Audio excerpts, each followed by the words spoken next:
經常買桶裝水啲老友，你要留意啦，你可能喺不知不覺當中吸入咗塑料。唔知道大家平時喺屋企飲嘅係咩水嚇？自己煲水飲呢，抑或係飲桶裝水呢？相比於自來水，桶裝水可以係直接飲，方便又慳時，所以好多人呢就懶得自己煲水嘅。最近呢有一個研究發現，長期飲桶裝水可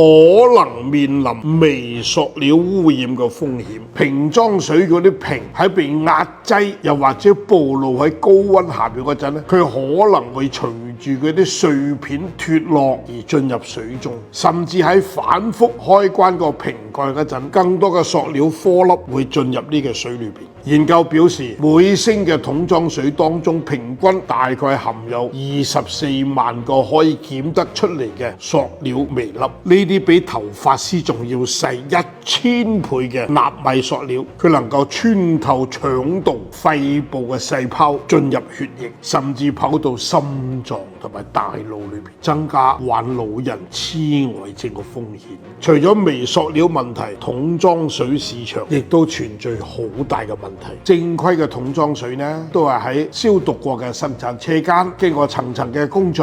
有好多個環節抽檢合格先至出嚟。而唔合格嘅桶裝水生產過程就非常簡單咯，水源都係你未經過任何處理就直接灌落個樽裏邊，一係就直接接落啲自來水，一係就從井裏邊抽啲地下水出嚟就灌入去，跟住搭張招牌直接出售。呢種裝水嘅桶呢，可能喺灌裝之前冇經過完整嘅殺菌清洗嘅流程，更加重要嘅係佢哋冇辦法可以追溯，冇辦法監管，睇上去好光鮮好靚仔，但係風險就藏喺你睇唔見嘅地方。一般嚟講，飲用水嘅水桶循環使用大概40次左右，3年左右就要換嘅啦。因為而家咧冇水桶嘅使用年限，所以只要個桶被爛又冇人投訴，佢就一直用落去。所以無論自來水又好，桶裝水又罷，以後飲水呢，唔好成日貪平貪方便，最好啊點啊煮滾佢再飲，高溫可以消毒殺菌，咁個水咪更加安全咯。